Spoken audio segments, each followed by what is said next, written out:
अस्सलाम वालेकुम dear students, मैं हूं एहतिशाम इदरीस। आज मैं 9th क्लास के बेसिक मैथमेटिक लेक्चर से स्टार्ट करूंगा और जो सबसे पहला चैप्टर मैं डिस्कस करूंगा वो है अलजेब्रिक एक्सप्रेशन। आज इसकी डिस्कशन देख लेते हैं, फिर हम इसके रिलेटेड एक्सरसाइजेस को सॉल्व करेंगे। अलजेब्रिक एक्सप्रेशन क्या है? जब भी कोई वेरिएबल आपके पास क्या होता है, कोई भी अननोन वैल्यू जिसको x, y, z, a, b से जाहिर करते हैं, ये कहलाते हैं वेरिएबल। और उसके साथ कोई भी कांस्टेंट, कोई नंबर लगा हुआ हो जिसे हम क्या कहते हैं, कांस्टेंट या कोफिशिएंट, ठीक है। और उसके ऊपर mathematical operation plus minus divide multiply या रूट एक्सट्रैक्शन या राइजिंग इंटीग्रल और फ्रैक्शनल पावर और आपके पास क्या करें, अप्लाई करें, तो ये रिजल्टिंग एक्सप्रेशन क्या कहलाती है, अलजेब्रिक एक्सप्रेशन। देखें, ये जो मैंने नंबर लिखा है इसको हम क्या कहते हैं, कांस्टेंट, और ये आपके पास क्या कहलाता है, वेरिएबल। वेरिएबल का मतलब क्या होता है, कोई चीज बार बार चेंज हो। कांस्टेंट को हम कोफिशिएंट भी कहते हैं। और किसी भी वेरिएबल के ऊपर जो पावर होती है, यानी 2 हो या 3 हो, ये कहलाती है इसकी एक्सपोनेंट या पावर। क्या कहलाती है, एक्सपोनेंट और पावर। अब अलजेब्रिक एक्सप्रेशन मैंने यहाँ आपके पास डिफरेंट एग्जांपल लिखी हैं। ये एक अलजेब्रिक एक्सप्रेशन है, ये एक अलजेब्रिक एक्सप्रेशन है, यानी x जो है वो ग्रेटर देन 0 होना चाहिए, ठीक है। और इसी तरीके से ये भी एक अलजेब्रिक एक्सप्रेशन है जिसमें आपके पास 3 डिफरेंट वेरिएबल्स हैं। अब जो भी अलजेब्रिक एक्सप्रेशन हो उसको हम मैथमेटिकल ऑपरेशन में एडिशन या सब्ट्रैक्शन के साथ कंबाइन करके लिखते हैं। उनकी जो अलग अलग वैल्यूज होती हैं ये कहलाती हैं टर्म्स। जैसे ये एक टर्म है, ये एक टर्म है, ये एक टर्म है। अब अलजेब्रिक एक्सप्रेशन को हम 3 तरह से स्टडी करते हैं, 3 पार्ट्स में। फर्स्ट हमारे पास कहलाती हैं पॉलिनोमियल अलजेब्रिक एक्सप्रेशन, सेकंड कहलाती हैं रेशनल अलजेब्रिक एक्सप्रेशन, थर्ड कहलाती हैं इररेशनल।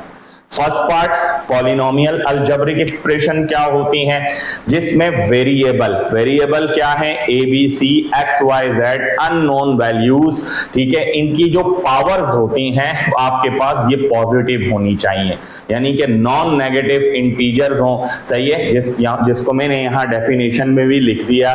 तो आपके पास ऐसी अलजेब्रिक एक्सप्रेशन आपके पास क्या कहलाती हैं, पॉलिनोमियल, जिनको हम लोग कैसे लिखते हैं, पी ऑफ एक्स या f ऑफ x भी लिखते हैं, ठीक है। क्लासिफिकेशन कैसे करते हैं, अगर टर्म्स के लिहाज से देखा जाए, ठीक है, और यहां पर आपके पास जो टर्म्स के ऊपर जो डिग्री होती है, ठीक है, उनके हिसाब से देखा जाए तो हम इनको 2 तरह से क्लासिफाई करते हैं। अगर आपके पास जो है कोई आपके पास मैथमेटिकल रूल अप्लाई नहीं हो रहा, यानी एडिशन और सब्ट्रैक्शन अप्लाई नहीं हो रहा, सिंगल एक वैल्यू है, ये आपके पास कहलाती हैं मोनोमियल, भले इसके ऊपर कितनी भी पावर हो, ठीक है। अगर 2 आपके पास जो है टर्म्स लिखी जाएं तो ये कहलाती हैं बायनोमियल। फिर इसी तरीके से आपके पास जो है ना 3 वैल्यूज आपस में लिखी जाएं, ये कहलाती हैं ट्राइनोमियल, ठीक है। फिर इसी तरीके से आपके पास 4 टर्म्स हो या 4 से ज्यादा हो तो ये आपके पास क्या कहलाती हैं, मल्टीनोमियल्स, ठीक है। जैसे देखें 1 2 3 4 इसमें टर्म्स यूज हुई। On the basis of degree आपके पास पॉलिनोमियल्स को हम लोग किस तरीके से डिवाइड करते हैं, अगर वेरिएबल की पावर 0 हो तो ये कहलाते हैं 0 और कांस्टेंट पॉलिनोमियल, ठीक है। 0 और कांस्टेंट, जैसे देखें ये टर्म्स हैं, इस टर्म को भी हम कांस्टेंट कहेंगे, इसको भी हम कांस्टेंट कहेंगे। x की पावर 0 1 के बराबर है तो ये भी कांस्टेंट है।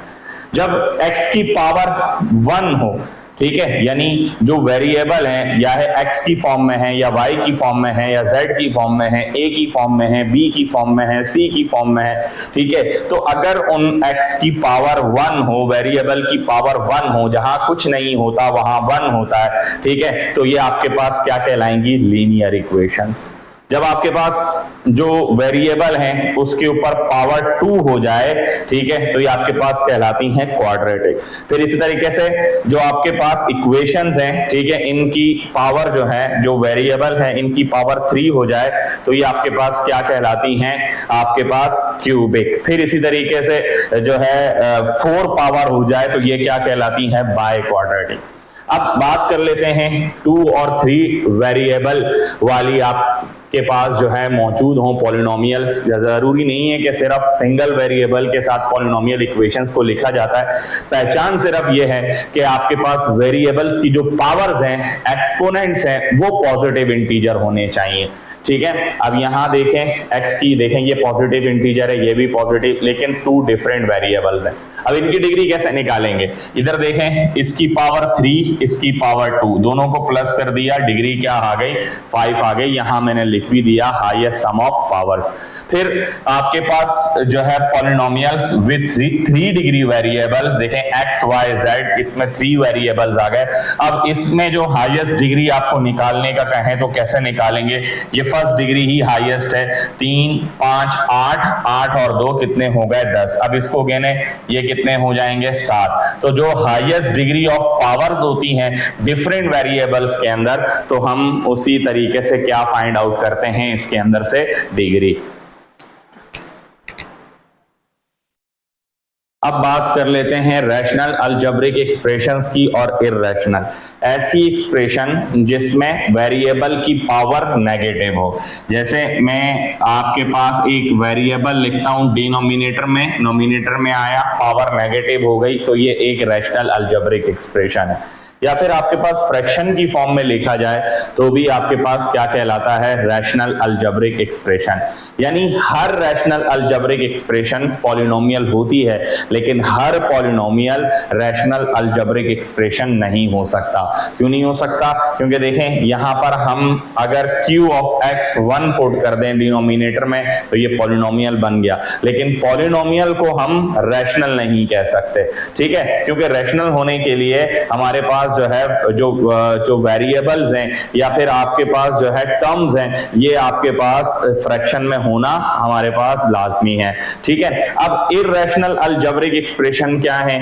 ऐसी आपके पास जो है एक्सप्रेशन जिसमें वेरिएबल जो है वो अंडर रूट की फॉर्म में हो। जैसे मैंने अंडर रूट एक्स लिखा, यानी इसको हम क्या कहें, जो आपके पास वेरिएबल्स हैं वो आपके पास कैसे मौजूद हों? फ्रैक्शन में मौजूद हों, ये आपके पास कहलाते हैं इर्रेशनल अलजेब्रिक एक्सप्रेशंस। ये बिल्कुल इसी तरीके से हैं जैसे हम रियल नंबर्स को डिवाइड करते हैं। रियल नंबर्स हमारे पास 2 तरह से डिवाइड होते हैं, एक कहलाते हैं रैशनल और एक कहलाते हैं इर्रेशनल। ठीक है, जो रैशनल होते हैं ये हमारे पास क्या होते हैं? इंटीजर्स होते हैं, नेचुरल नंबर होते हैं जो 1 से स्टार्ट हो, होल नंबर्स होते हैं, इवन होते हैं, ऑड नंबर्स होते हैं, प्राइम नंबर्स होते हैं। ठीक है, यानी ऐसे नंबर्स होते हैं जो आपके पास क्या हो? ठीक है, टर्मिनेटिंग और रिपीटिंग डेसिमल जो है वो फ्रैक्शंस हो, ये रैशनल नंबर्स कहलाते हैं। जैसे मिसाल के तौर पर एक एग्जांपल ले लेते हैं, मैं एक वैल्यू लेता हूं 3/8, इसको आप डिवाइड कर लें। ठीक है, जब आप इसको डिवाइड करेंगे तो आंसर आ जाएगा 0.375, ये टर्मिनेटिंग है। फिर इसी तरीके से एक नंबर लेता हूं 2/15, इसको आप डिवाइड कर लीजिए तो आपके पास आंसर आ जाएगा क्या? 0.13333। ठीक है, जिसको हम यूं लिखते हैं। यानी देखें ये आपके पास जो है आपके पास क्या है, जो है नॉन टर्मिनेटिंग तो है लेकिन रिपीटिंग डेसिमल वैल्यूज हैं, तो ये आपके पास जो है रैशनल नंबर्स में डिस्कस किए जाते हैं। मतलब ऐसे नंबर्स जो नॉन रिपीटिंग हो और नॉन रिकरिंग हो। जैसे मिसाल के तौर पर मैं कह लूं √2 पाई √3। ठीक है, ये आपके पास जो नंबर्स होते हैं वो कैसे होते हैं? नॉन रिपीटिंग और नॉन रिकरिंग जो आपके पास वैल्यूज होती हैं, इनको हम स्टडी करते हैं किसके अंदर? इर्रेशनल नंबर्स के अंदर। अब हम बढ़ते हैं एक्सरसाइज की तरफ। एक्सरसाइज 3.1 का क्वेश्चन नंबर 1 देखिए, आपको बता रहा है, सवाल पूछ रहा है कि अलजेब्रिक एक्सप्रेशंस आपको दी हुई है, बताइए कि पॉलिनोमियल है कि नहीं। अब मैंने आपको अलजेब्रिक एक्सप्रेशन की 3 टाइप्स बताई। फर्स्ट मैंने आपको बताई पॉलिनोमियल, सेकंड मैंने बताई रैशनल और थर्ड मैंने बताई इर्रेशनल। पॉलिनोमियल मैंने क्या बताया कि जिनके वेरिएबल्स की पावर पॉजिटिव हो। ठीक है। फिर मैंने रैशनल क्या बताया, जिनके वेरिएबल्स की पावर नेगेटिव इंटीजर्स हो और जिनको फ्रैक्शन में लिखा जा सके, वेरिएबल्स की वैल्यूज को फ्रैक्शन में लिखें। और तीसरा मैंने बताया जिनके वेरिएबल्स की पावर को अंडर रूट में लिखा जाए, ठीक है, और आपके पास जो है हम उसको जो है वो फ्रैक्शंस की फॉर्म में भी नहीं लिख सकते, तो ये आपके पास जो है इररेशनल जो है वो क्या कहलाती हैं, अलजेब्रिक एक्सप्रेशंस कहलाती हैं। अब पहला सवाल देखें, ये आपके पास फर्स्ट इक्वेशन पहला सवाल है, पॉलिनोमियल क्यों है, क्योंकि आपके पास वेरिएबल जो है वो सब पॉजिटिव है। ये आपके पास पॉलिनोमियल नहीं है, y की पावर नेगेटिव है, इस वजह से पॉलिनोमियल है। भले जो कांस्टेंट टर्म है ये हमारे पास जो है वो अंडर रूट में मौजूद हो, लेकिन वेरिएबल जो हैं वो सारे क्या हैं, पॉजिटिव है। ये पॉलिनोमियल नहीं है, वजह क्या है कि वेरिएबल आपके पास जो है वो किस फॉर्म में मौजूद है, ठीक है, अंडर रूट की फॉर्म में मौजूद है, ठीक है। ये पॉलिनोमियल नहीं है, वेरिएबल फ्रैक्शन में मौजूद है। ये पॉलिनोमियल नहीं है, वेरिएबल फ्रैक्शन में मौजूद है। अब जो है वो दूसरा सवाल है जिसमें आपको ये बताना है कि एक्सप्रेशंस रैशनल हैं कि नहीं, ठीक है। अब आपके पास ये रैशनल एक्सप्रेशन है क्योंकि वेरिएबल आपके पास जो है वो डिनोमिनेटर में मौजूद है। ये आपके पास रैशनल नहीं है, वजह क्या है कि यहाँ पर जो आपके पास वेरिएबल है वो किस में मौजूद है, ठीक है, अंडर रूट में मौजूद है। ये रैशनल है, भले आपके पास जो है कांस्टेंट टर्म्स हैं वो आपके पास मौजूद हो अंडर रूट में, उससे फर्क नहीं पड़ता। ये रैशनल नहीं है, इररेशनल है। वजह क्या है कि आपके पास वेरिएबल जो हैं ये दोनों किस में मौजूद हैं, अंडर रूट में मौजूद हैं। ये आपके पास रैशनल है क्योंकि वेरिएबल्स दोनों डिनोमिनेटर में मौजूद हैं, और ये रैशनल नहीं है, वजह क्या है कि वेरिएबल आपके पास अंडर रूट में मौजूद है। अब क्वेश्चन नंबर 3 देखिए। क्वेश्चन नंबर 3 में कह रहे हैं reduce the following into lowest form. जितनी आप जो है लोएस्ट फॉर्म बना सकते हैं इस सवाल को आप चेंज कीजिए। पहला सवाल था P square minus 100 P plus 10। अब हमने P square minus 100 P plus 10, इस 100 को हमने देखा 10 का स्क्वायर लें तो 100 आता है। तो हमने इसको चेंज क्यों किया, ताकि हम यहाँ फॉर्मूला लगा सकें। फॉर्मूले को हमेशा पेंसिल से साइड पर लिखा करें। यहाँ जो फॉर्मूला लगा A square minus B square is equal to A plus B A minus B, ये फॉर्मूला लगा दिया मैंने, ठीक है। इस वैल्यू को चेंज कर दिया, एक दफा नेगेटिव एक दफा पॉजिटिव के साथ, तो आपके पास p प्लस 10 कट गया, p माइनस 10 इसकी वैल्यू आ गई, ठीक है बेटा।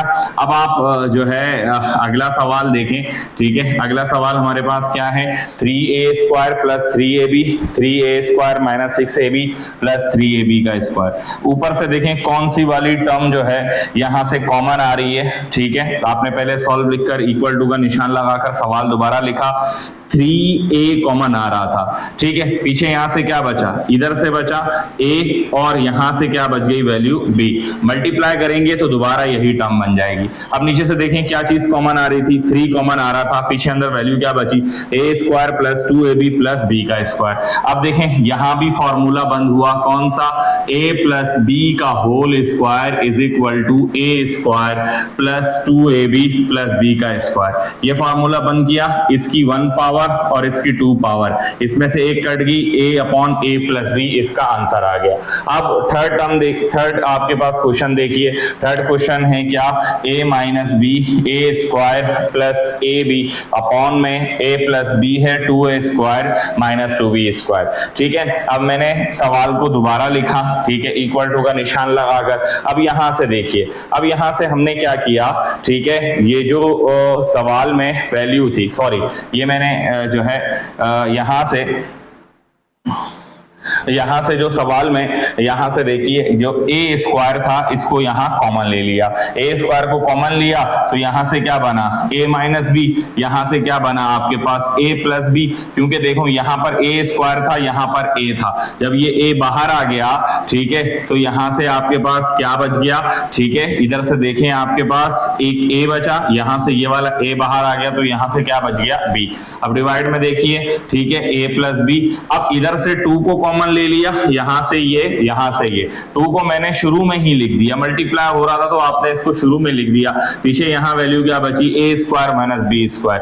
अब इधर भी फॉर्मूला लगा, कौन सा फॉर्मूला, ए माइनस बी ए प्लस बी, ठीक है, आपने ये फॉर्मूला लगाया, ए माइनस बी से ए माइनस बी कटा, लोएस्ट फॉर्म बन गई ए अपॉन जो है 2a प्लस बी। अब ये तीसरा सवाल देखिए, यहां पर भी यही फॉर्मूला लगाया, कौन सा, A square minus B square is equal to A plus B A minus B, ये वाली पूरी टर्म ए, ये वाली टर्म बी, ठीक है। तो यहां से क्या हुआ, ए स्क्वायर माइनस बी स्क्वायर हो गया, ठीक है, ये आपके पास पूरी की पूरी टर्म क्या थी, ठीक है, ए स्क्वायर, और ये पूरी टर्म क्या हो गई, बी स्क्वायर। अभी जो बी वाली वैल्यू है एक दफा प्लस के साथ देखी, एक दफा माइनस के साथ देखी, ये वाली वैल्यू इसके साथ कट गई, पीछे आंसर ये आ गया। अब यहां से देखें, यहां से हमने क्या किया, ठीक है, सवाल को इक्वल टू का निशान लगा के दोबारा लिखा, ठीक है, यहां से देखें 3 को कॉमन लिया, यहां से m को कॉमन लिया, पीछे यहां से क्या बच गया, ठीक है, m माइनस का 6, और यहां से 3 जब बाहर आया तो m अपनी जगह, ठीक है, 15 जो है वो जब 3 मल्टीप्लाई करेंगे तो दोबारा 15 बनेगा, मतलब जो कॉमन टर्म होती है वो हर एक वैल्यू जो है उससे डिवाइड हो रही होती है। तो यहां से देखें 3m, अगर हमने 3 को कॉमन लिया, 3 से डिवाइड करेंगे तो m बचेगा, 15 को 3 से डिवाइड करेंगे तो 5 बचेगा। अब नीचे भी यहां से कॉमन ले लिया आपने, 2 को कॉमन लिया, ठीक है, जो कॉमन वैल्यू लेते हैं, ठीक है, हमने उस वैल्यू को हर एक वैल्यू से डिवाइड करके चेक कर रहे हैं कि आपके पास क्या आंसर आएगा। देखिए 2 से 2 डिवाइड हुआ, m बचा, ठीक है, 12 को 2 से डिवाइड किया तो 6 बच गया, ठीक है। अब ये 2 बाहर आ गया, बाकी ये दोनों वैल्यूज कट रही थी, ये आपके पास इसका आंसर आ गया, ठीक है। अब अगला सवाल देखिए, इसमें हमने क्या किया, सवाल लिखा, इक्वल टू का निशान लगाकर सवाल को दोबारा लिखा। अब हमारे पास कोई फॉर्मूला नहीं लग रहा था तो हमने यहाँ मिडल टर्म ब्रेक तरीके से इन सवाल को सॉल्व किया। ये हम जब इन इक्वेशंस को सॉल्व करेंगे, अलजेब्रिक एक्सप्रेशंस को, हम एक एक मेथड, एक एक फॉर्मूला दोबारा से अप्लाई करेंगे और इन सवालों को हम मजीद बहुत बेहतर तरीके से प्रैक्टिस करेंगे। आज तो बस वो पहला जो है इसका पार्ट है, तो इसमें बहुत सारी चीजें एक साथ जो है वो सवालों में दी गई हैं। अब मिडल टर्म ब्रेक कैसे करते हैं, आप पहली और तीसरी वैल्यू को मल्टीप्लाई करें। कैसे मल्टीप्लाई किया आपने, ठीक है, इसके साथ जो कांस्टेंट वैल्यू थी, ठीक है, इसको और इसको मल्टीप्लाई किया तो वैल्यू आ रही थी 3x स्क्वायर, ठीक है, मल्टीप्लाई करें तो 3x स्क्वायर आए, ठीक है, और आपके पास यहां टर्म माइनस है तो माइनस करें तो आपके पास ऊपर जो है वो क्या आना चाहिए, 2x, ठीक है। तो आपने कहा ऐसा नंबर क्या है, ठीक है, आपने कहा कि मैं जब मल्टीप्लाई करूं किसको, 2x मल्टीप्लाई बाय x, तो आपके पास सॉरी, ठीक है, 3x मल्टीप्लाई बाय x तो क्या आता है 3x square, bases are same, powers are add, ठीक है। फिर नीचे भी आपने यही देखा, ठीक है, जो आपके पास पहली और तीसरी टर्म थी इनको मल्टीप्लाई करें, ठीक है, तो आपके पास क्या आ जाएगा, जैसे x स्क्वायर को 2 को मल्टीप्लाई करें x स्क्वायर से तो 2x स्क्वायर, ठीक है, और इसी तरीके से माइनस करें, ठीक है, किसमें से किसको, ठीक है, ये मिडल टर्म ब्रेक कर रहे हैं हम, तो हम यहां से क्या करते हैं, ठीक है, 2 में से 1 को माइनस करेंगे तो आपके पास क्या आ जाएगी x, इसी तरीके से 3 में से 1 को माइनस करेंगे तो क्या आ जाएगा 2, ठीक है। तो मैंने ये मिडल टर्म ब्रेक करके लिख दी, ठीक है, मिडल टर्म ब्रेक की, फिर उसके बाद हमने इन वैल्यूज को मल्टीप्लाई कर दिया, ठीक है, इक्वेशन पर कोई फर्क नहीं पड़ा। देखिए माइनस का 3x प्लस का x दोबारा से माइनस का 2x बनता है, फिर यहां पर भी माइनस का 2x माइनस माइनस प्लस का x दोबारा से यही वाली टर्म बन रही है, ठीक है। फिर यहां से x जो है इसको कॉमन लिया, अंदर क्या बचा x माइनस 3, यहां पर कुछ भी नहीं होता, वहां 1 होता है और यहां वैल्यू क्या आ गई x माइनस 3। फिर x को कॉमन लिया, यहां से भी x minus 2 plus 1 x minus 2, x plus 1 cut गया, पीछे वैल्यू क्या आ गई x माइनस 3 x माइनस 2, जो आपके पास क्या आ रहा था, आपका आंसर। ठीक हो गया बेटा। अब क्वेश्चन नंबर 4 देख लें। सिंप्लीफाई करना है इक्वेशन को, सवाल हमें दिया हुआ था, इसी सवाल को मैंने जो है कॉपी करके दोबारा लिखा। अब इस सवाल को कैसे आगे बढ़ाएंगे, देखें ये आपके पास डिनोमिनेटर में एक वैल्यू ये है, एक टर्म ये है, ठीक है, और आपने इन दोनों वैल्यूज़ को मल्टीप्लाई करके लिख दिया। आप इसको एलसीएम की तरह सॉल्व करेंगे, ठीक है। एलसीएम में कैसे सॉल्व करेंगे, देखें ये वाली जो वैल्यू है 2x माइनस 2, ठीक है, आप इसको छोड़कर इस वैल्यू को मल्टीप्लाई करके लिख देंगे फर्स्ट टर्म की नोमिनेटर वाली वैल्यू के साथ। फिर इसी तरीके से यहाँ पर आपने यहाँ पे भी यही काम करना है, इस टर्म को आपने छोड़ दिया, इस वैल्यू को इस टर्म के साथ आपने मल्टीप्लाई करके लिख देना है, ठीक है। फिर उसके बाद आप ऊपर वाली वैल्यूज को आपने मल्टीप्लाई करवाया, देखें 4x को मल्टीप्लाई किया 2x से, 4 2 8x स्क्वायर, फिर इस 4x को इस 2 से मल्टीप्लाई किया तो 8x आ गया, फिर -1 को 2x से मल्टीप्लाई किया तो माइनस का 2x, फिर प्लस माइनस माइनस का 2। फिर इस वाली टर्म की बारी है, 4 2 8x स्क्वायर, बेसिस जब सेम होती हैं तो पावर्स ऐड हो जाती हैं वेरिएबल्स की जो सेम वेरिएबल्स होते हैं, ठीक है। फिर उसके बाद 4 2 8x, फिर उसके बाद यहाँ से क्या आ गया आपके पास प्लस का 2x प्लस माइनस माइनस का 2। अब नीचे हमारे पास अब देखें दोनों वैल्यू सेम थे, यहाँ पर क्या था, ये 2x था, ये क्या था 2x, फिर ये माइनस का 2 और ये प्लस का 2। तो हमने देखा इधर फॉर्मूला लग रहा था, कौन सा फॉर्मूला लग गया, a square minus b square is equal to a plus b a minus b। ये वाली टर्म a, ये वाली टर्म b, ये वाली टर्म a और ये वाली टर्म क्या हो गई b। तो हमने ये फॉर्मूला बंद कर दिया। जितना सवाल हमारा सिंप्लीफाई होते वक्त जितना आपके पास सवाल को आप बंद कर सकते हैं, सही है, उसको जो आपके पास सवालों को चीज़ों को फैलाने से बजाय आप उनको क्या करें, ठीक है, मिनिमाइज करें तो उतना बेहतर है। फिर हमने यहाँ से क्या किया, इसको वैल्यूज को जो है इस फॉर्मूले में बंद कर दिया, ऊपर जो टर्म्स कट रही थी उनको काट दिया, ठीक है। फिर आपके पास जो वैल्यूज बची वो क्या बची, यहाँ से 8x स्क्वायर ये क्या हो गया 16x स्क्वायर, फिर यहाँ से माइनस माइनस प्लस और टर्म जो है साइन माइनस की और टर्म प्लस हो गई, फिर यहाँ से क्या हुआ 2 2 4x स्क्वायर, फिर यहाँ से माइनस जो है आपके पास 2 2 4। अब यहाँ से आपने 4 को कॉमन लिया, पीछे वैल्यू क्या बची 4x स्क्वायर माइनस का 1, यहाँ से भी 4 को कॉमन लिया, पीछे वैल्यू क्या बची x स्क्वायर माइनस का 1। अब जो आंसर आ रहा था वो यहाँ तक आ रहा था, ठीक है, ये जो बुक का आंसर है वो यहाँ तक है, लेकिन ये वैल्यू आगे भी चल सकती थी तो मैंने आगे बढ़ा दी।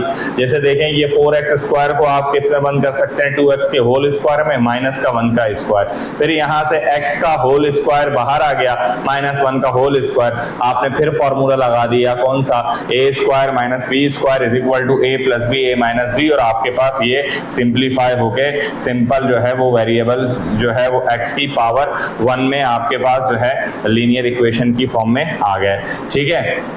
अच्छा, अब आपके पास जो है वो यहाँ पर अब ये वैल्यूज थी, अब इस सवाल को आपने सॉल्व किया, जो आपके पास जो है वैल्यूज थी जो है वो डिवाइड में थी, आपने इनको क्या किया, पहले सबसे पहले जो है एलसीएम ले लिया, एलसीएम लेके मल्टीप्लाई में चेंज कर दिया, जो वैल्यू x प्लस 2 थी उसकी जो सेकंड वैल्यू है उसको इस टर्म के साथ जो है आपने क्या किया, ठीक है, मल्टीप्लाई करके लिख दिया, इस वैल्यू को छोड़कर इस वाली वैल्यू को इसके साथ मल्टीप्लाई करके आपने यहाँ पर लिख दिया, ठीक है। फिर आपने आगे से क्या किया, अंदर इन वैल्यूज को 1 को इससे किया, 2 को इससे मल्टीप्लाई किया, इन वैल्यूज को सिंपल फॉर्म में करके लिख दिया, और ये जो नंबर्स थे जो वेरिएबल थे उस वेरिएबल को वेरिएबल के अंदर, जो कांस्टेंट टर्म थी उसको कांस्टेंट नंबर को कांस्टेंट नंबर में प्लस कर लिया।